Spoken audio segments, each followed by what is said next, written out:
KCET option entry ಮಾಡ್ತಿರೋ ವಿದ್ಯಾರ್ಥಿಗಳಿಗೆ ಇವತ್ತು ಆಪ್ಷನ್ ಎಂಟ್ರಿ ಮಾಡೋದಕ್ಕೆ ಆಗಲ್ಲ. ಬಿ ಫಾರ್ಮಸಿ, ಡಿ ಫಾರ್ಮಸಿ ಮತ್ತು ಫಾರ್ಮಾ ಡಿ ಕೋರ್ಸ್ಗಳಿಗೆ ಆಪ್ಷನ್ ಎಂಟ್ರಿ ಮಾಡೋದಕ್ಕಾಗ್ತಾ ಇಲ್ಲ. ಕೆಲವು ಕೋರ್ಸ್ಗಳಿಗೆ ಆಪ್ಷನ್ ಎಂಟ್ರಿ ಮಾಡೋಕ್ಕಾಗ್ತಾ ಇಲ್ಲ. ಏನು ಮಾಡಬೇಕು?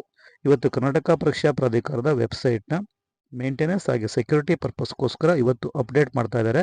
ಹಾಗಾಗಿ ನೀವು ಆಪ್ಷನ್ ಎಂಟ್ರಿ ಮಾಡೋದಕ್ಕೆ ಆಗೋದಿಲ್ಲ.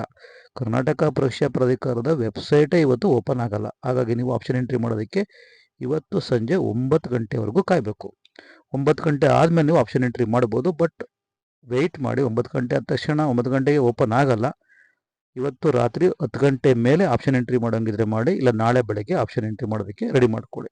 ಕೆಲವು ಕೋರ್ಸ್ಗಳಿಗೆ ಆಪ್ಷನ್ ಎಂಟ್ರಿ ಮಾಡೋದಕ್ಕೆ ಆಗ್ತಾ ಇಲ್ಲ. Especially B pharmacy, D pharmacy ಮತ್ತು ಫಾರ್ಮಾ ಡಿ ಕೋರ್ಸ್ಗಳಿಗೆ ಆಪ್ಷನ್ ಎಂಟ್ರಿ ಮಾಡೋದಕ್ಕೆ ಆಗ್ತಾ ಇಲ್ಲ. ಏನು ಮಾಡಬೇಕು? ಡೇಟ್ ಬೇರೆ ಜೂನ್ 30th ಲಾಸ್ಟ್ ಇದೆ.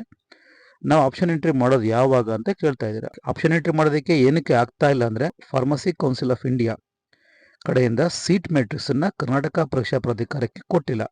ಹಾಗಾಗಿ ಅವರಿಗೆ ಸೀಟ್ ಮೆಟ್ರಿಕ್ಸೇ ಬಂದಿಲ್ಲ. KAಗೆ ಸೀಟ್ ಮೆಟ್ರಿಕ್ಸೇ ಬಂದಿಲ್ಲ. ಹಾಗಾಗಿ ಅವರು ಆಪ್ಷನ್ ಎಂಟ್ರಿ ಮಾಡೋದಕ್ಕೆ ಅವಕಾಶ ಕೊಟ್ಟಿಲ್ಲ. ಸೊ ಯಾವಾಗ ಫಾರ್ಮಸಿ ಕೌನ್ಸಿಲ್ ಆಫ್ ಇಂಡಿಯಾ ಕಡೆಯಿಂದ ಸೀಟ್ ಮೆಟ್ರಿಕ್ಸು ಕರ್ನಾಟಕ ಪರೀಕ್ಷಾ ಪ್ರಾಧಿಕಾರಕ್ಕೆ ಬರುತ್ತೋ ಆಗ ಅವರು ನಿಮಗೆ ಆಪ್ಷನ್ ಎಂಟ್ರಿ ಮಾಡೋದಕ್ಕೆ ಅನೇಬಲ್ ಮಾಡ್ತಾರೆ. ಆಪ್ಷನ್ ಎಂಟ್ರಿ ಮಾಡೋದಕ್ಕೆ ಅನೇಬಲ್ ಮಾಡಿದಾಗ ನಾವು ನಿಮಗೆ ತಿಳಿಸ್ತೀವಿ. ಅದಕ್ಕೆ ನೀವು ಏನು ಮಾಡಬೇಕು ಅಂದರೆ ಚಾನಲ್ನ ಸಬ್ಸ್ಕ್ರೈಬ್ ಮಾಡ್ಕೊಳ್ಳಿ.